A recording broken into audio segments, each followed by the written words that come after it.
I'm Dan Lipinski. I'm Bill Lipinski. And I'm Ray Hanania. I'm John Kass. And we're excited to have our guest join us, John Kass, longtime columnist, former Chicago City Hall reporter, good friend to all of us, and now the editor and publisher in his own right of johnkassnews.com, where you can read all of his columns and guest columns. Welcome to the show, John.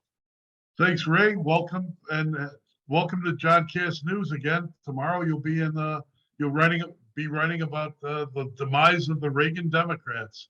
And demise and rise. And how can a nation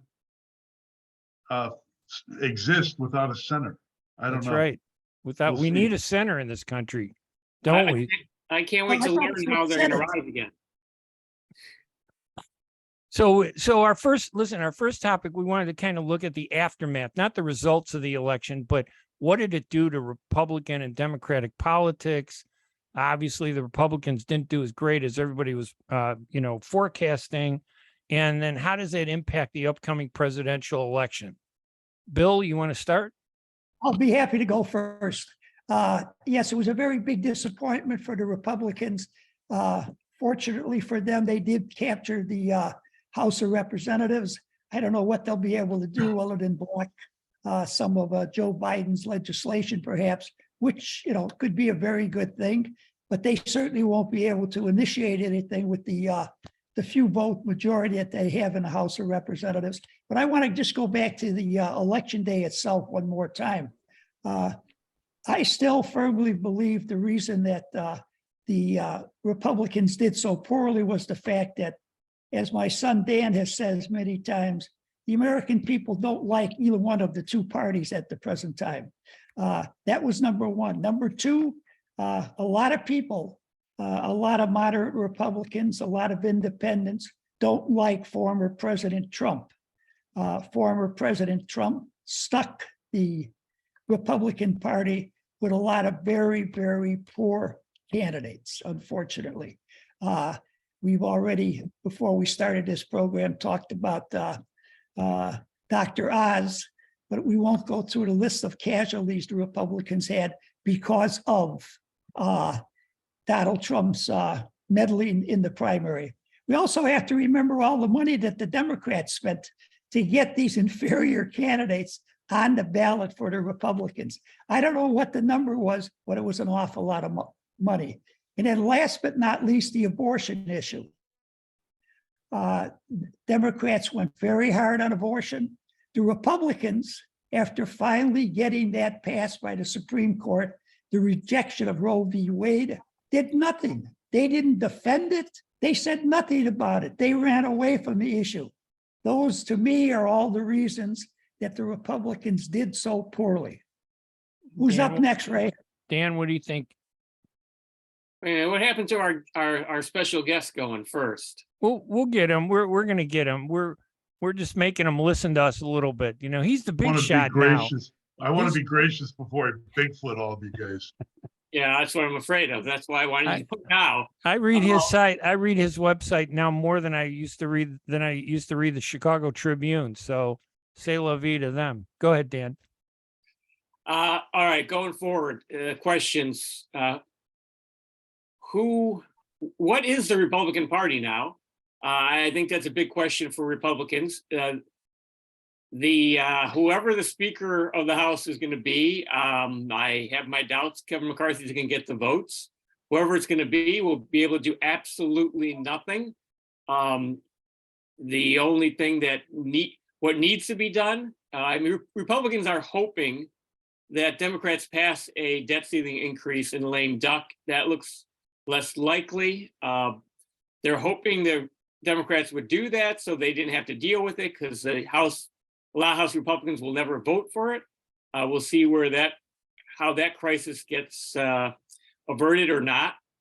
The House Republicans are not going to be able to pass anything.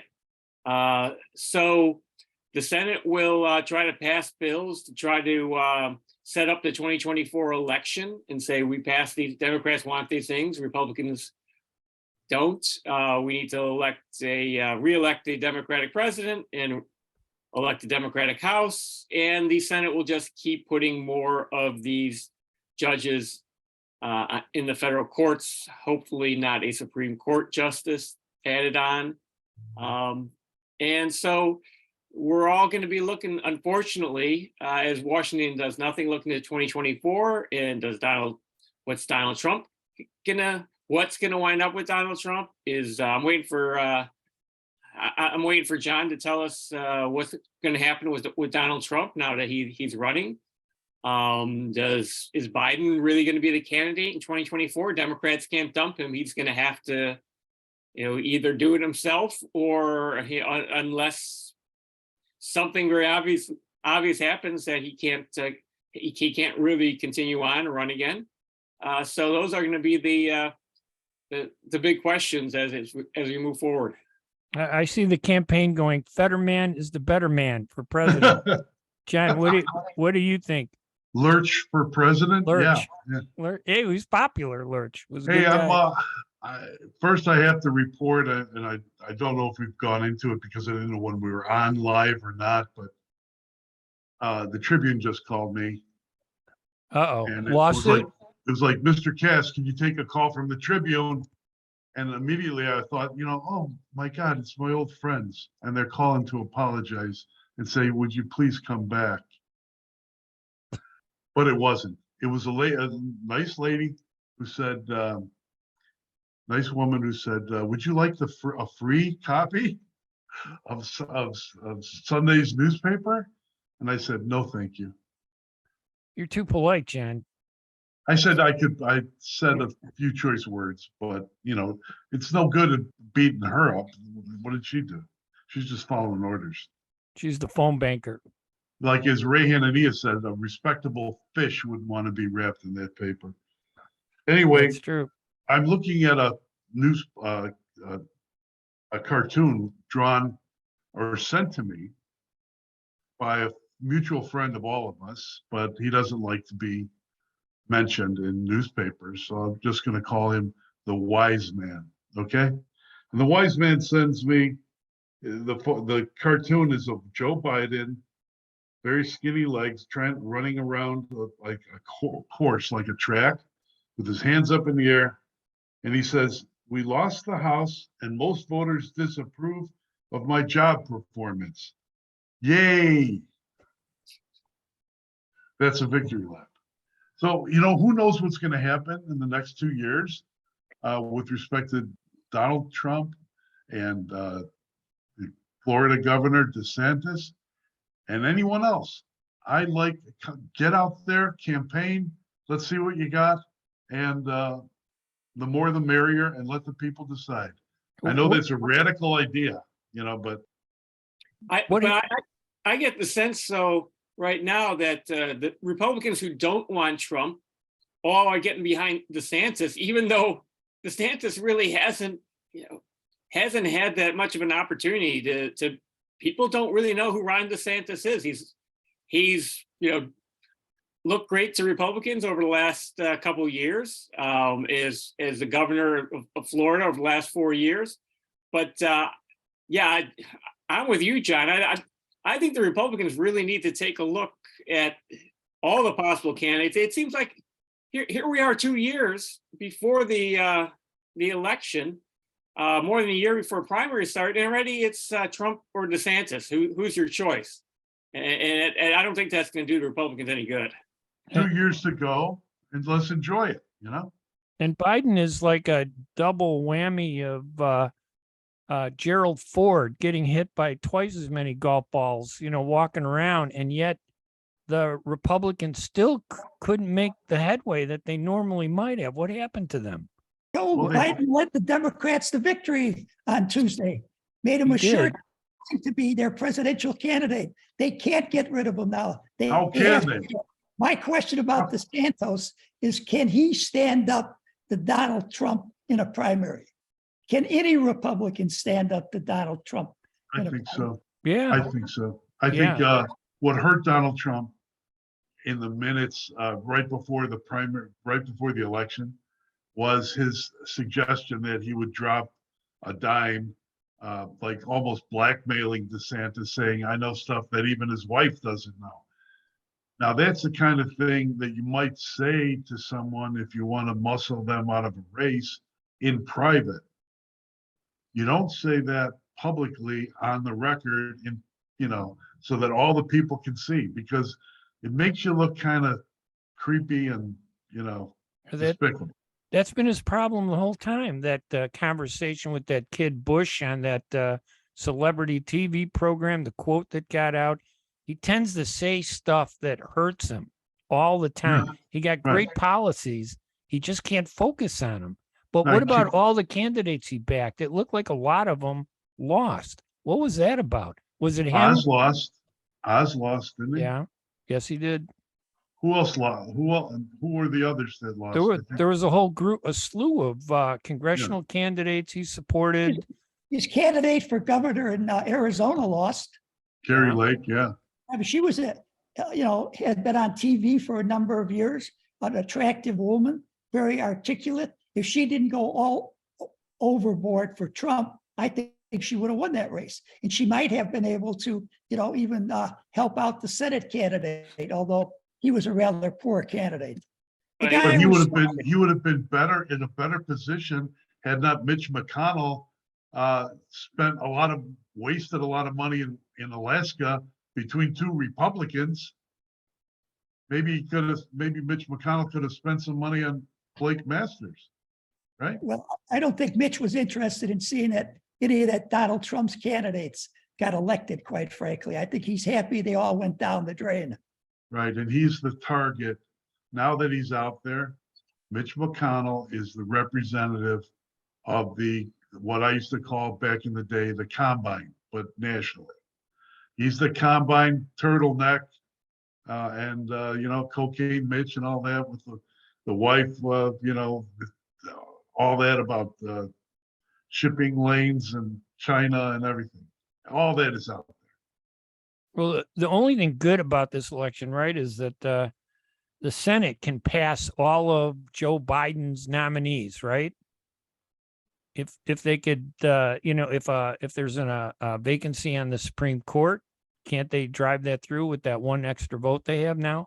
Of course, elections have consequences, right? Well, unless my hero Joe finds some way to be against these people, that might possibly happen, and bring his friend along. I always forget what her name is, but we all know who I'm talking about. Kristen Sinema. Yes. Mhm. So they might still be able to do some good for America, those two. Well, doesn't I think that presumably Herschel Walker is going to go down to Warnock, and Warnock's going to win, give Democrats 51 seats in the Senate. And not having Joe Manchin there as the 50th necessary vote is really it's gonna help Joe Biden significantly. I think now, since the House is going to be Republican, it's not going to matter that much for legislation, but maybe somewhat on the nominees. Not having to go to Joe Manchin. Yeah, Kirsten Sinema will now be the deciding vote if they need it. Doesn't Kamala TikTok Harris have a deciding vote in a tie in the Senate Yeah. with her funny little goofy things on TikTok? That is she really the vice president? I mean, has she done vice presidential things? Could she take over if something happened to Biden? Because she's in charge of the border. She went down there. Has she gone down there yet? Not don't know. not to the border at Texas, not in the Rio Grande, not standing there. She could have stood with Henry Cuellar, the last since the Lipinskis left Congress. Cuellar, the last of the moderate Democrats. He's trying to do something there, and he has no chance. The whole region is overwhelmed. It's lawlessness. She didn't go. So we're going to see. I really don't understand. I don't understand how we can have so many people coming across the border day after day after day. And the Biden administration really does nothing about it whatsoever. I cannot believe that the American people are not more enraged about the situation. The only thing I can conclude is that the national news media says nothing about it whatsoever. Well, those are course, new they're all- Democratic votes. Can I offer something? Yeah. Back to let's bring it to Chicago. When the mayor of Chicago, Richard M. Daley, the imposter, not the real Daley, the imposter Daley, when in the department of Tony Pacillo, anybody who was connected to Tony had a nice new Blazer paid for by the taxpayer with leopard interior seats and all sorts of doodads. And I couldn't believe this. You know, I'm like, wait till the mayor finds out about this. You guys are screwed. And I got to the mayor and he was like, what? And then I realized if it happens, it's because the mayor wanted it to happen. Just like Joe Biden, you know, he's got Mayorkas out there, all this, the dog and pony show, like they're trying to stop something. It's all a joke. They're allowing it. They want it to be done. They want us invaded. Who wins in a They're succeeding. Biden-Trump presidential battle? Oh, I don't even want to rematch. that. Ugh, God. I That's don't want to think Joe, about Joe it. Manchin, independent. could he? You think he could be could you What think happened? somebody Everybody could be freeze up drafted? there? Hey, I don't see how Manchin wins for the Senate again. Dan is frozen. John How about looks if he like he's switches? falling. What if he No, switches Ray, are and you becomes a there? Republican? Joe, Yeah, what if Joe That's Manchin? that's a good question. I don't know how accepted he would be. We got to get a new engineer on this program. I don't know how accepted Manchin would be by the Republicans. I think he needs to just go out in a blaze of glory and run for president as an independent. Can he That's do what I'm that? pushing. Do you think he can muster any support, like a centrist, conservative Democrat, a liberal Republican? Is there something, John, as a liberal Republican, or is that just something I keep making up? It's something that you wish existed, just like we look for centrist Democrats or Reagan Democrats. But now I think the thing about politics is there's a time when the window's open and there's a time when the window's closed. And in terms of centrist Democrats and liberal Republicans, well, we still have those. Look at Adam Kinzinger. Can he cry some more? Can he I have don't another- consider him a liberal. I just consider him a traitor, self-serving, him and Liz Cheney. I don't like Well, either one of them, but that's me.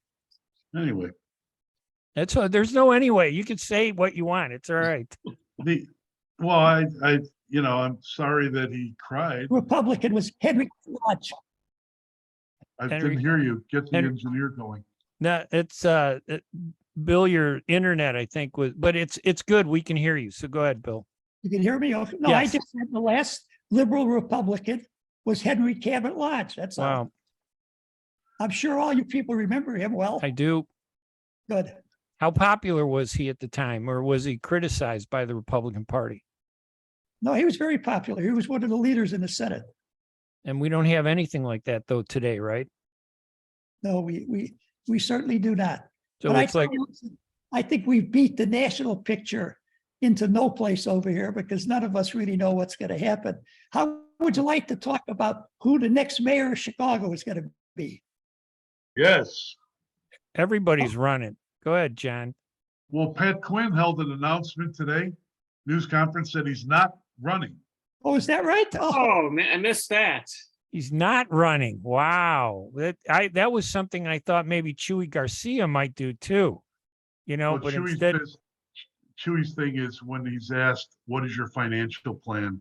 He'll say, I'll call you in a month. he's run The for almost election every just office. Yeah. Hey, yeah, I watched Chewy's announcement video. I'm like, holy cow, this guy he's a conservative. Look at this. It's unbelievable who he has in the video. What a calm person he was who wants to fix the schools and end the crime problem. I was like, And- who is this guy?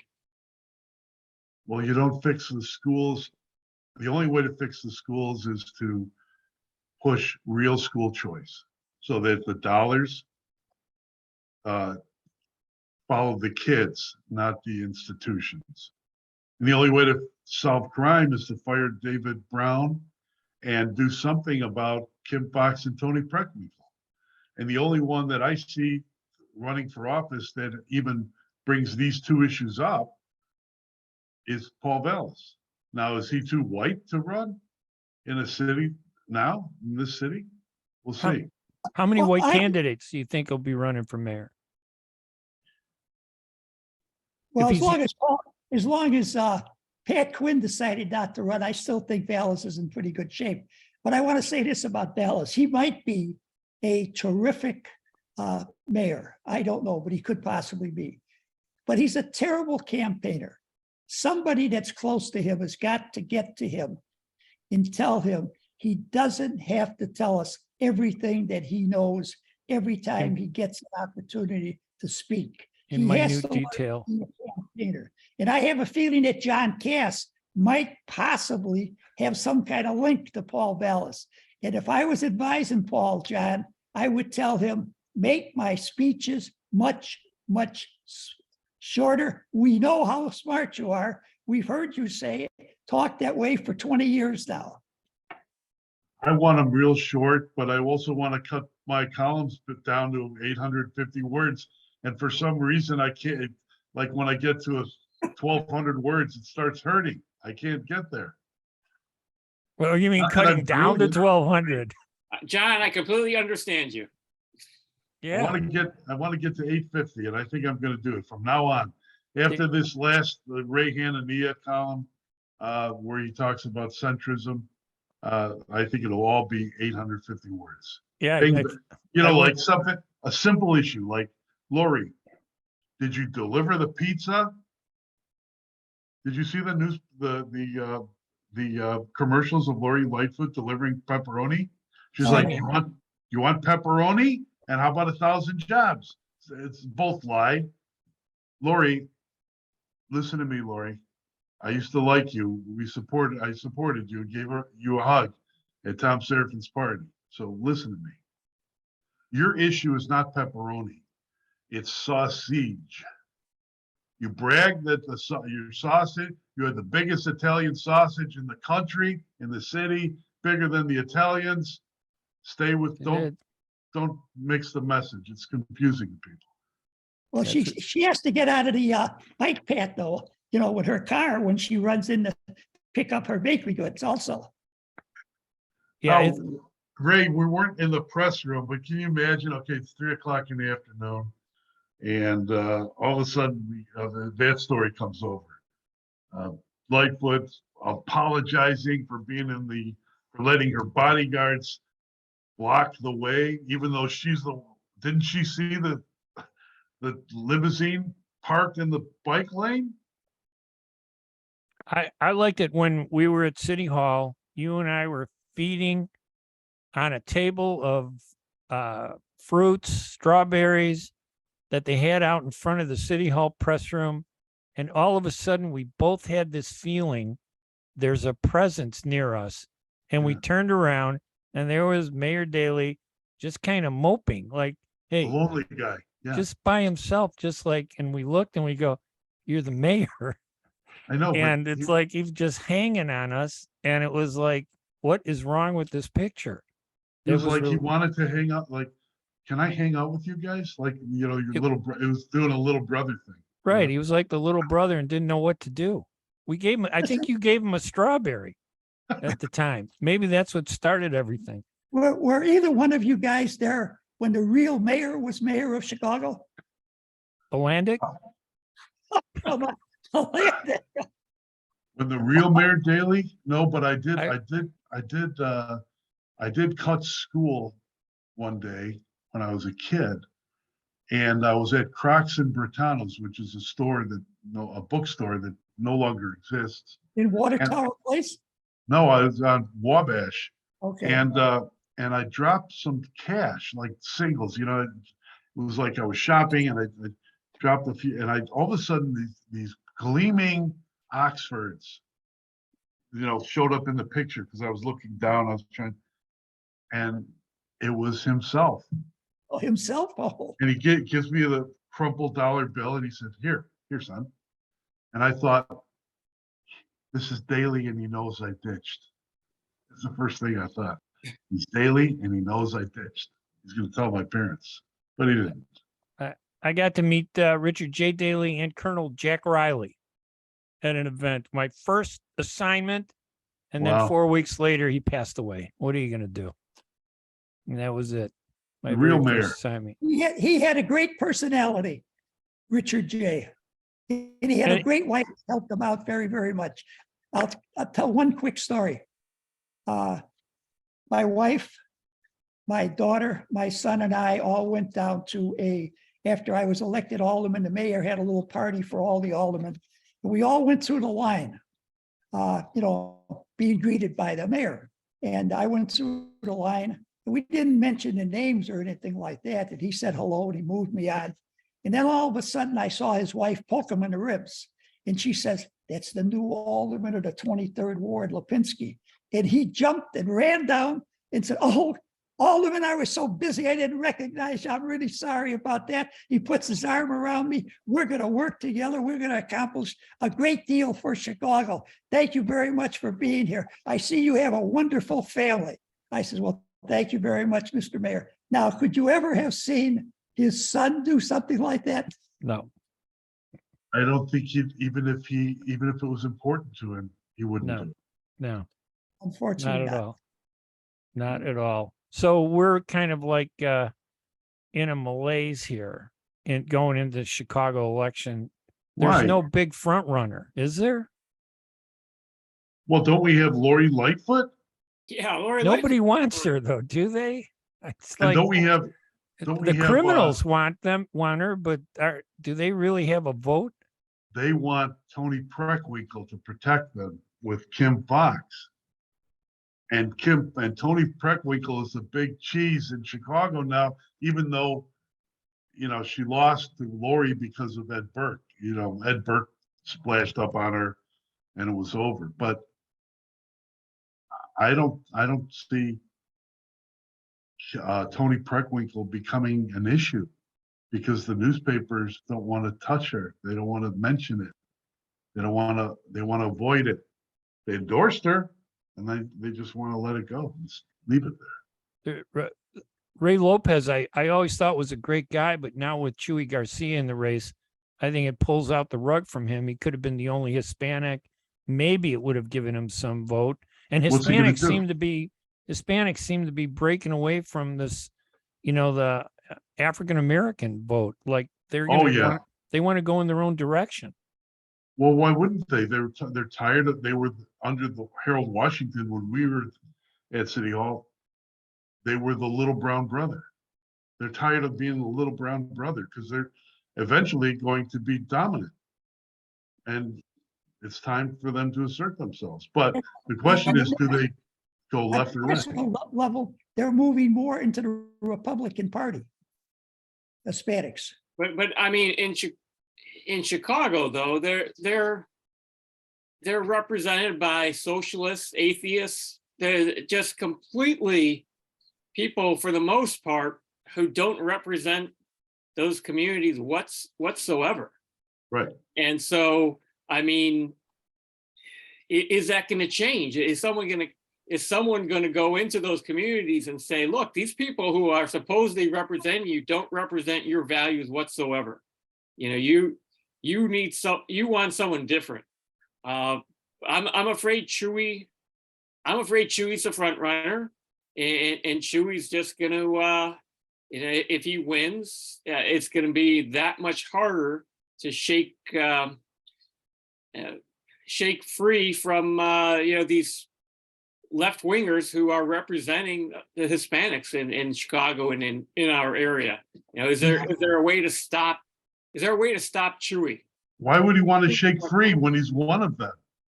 Why would he want to shake free of the left? He is of the left. No. That's his thing. No, the voters to shake free. Of I see. Well, you Chuy need and the leftists. Where's the cardinal? Cardinal. Yeah, isn't there a Roman Catholic cardinal in Chicago? Yeah. He's busy trying to get to Rome, I think. I see. But And there so- was a time when church leaders would also point out, who's on your side, who's not on your side. And I think that the groups that aren't particularly enamored of Christ might not be the fans of the Catholics. I don't know. I'm not going to get into that because I'm a heretic as far as all you guys are concerned. Yeah, those nasty Right. things you said about George Soros, geez.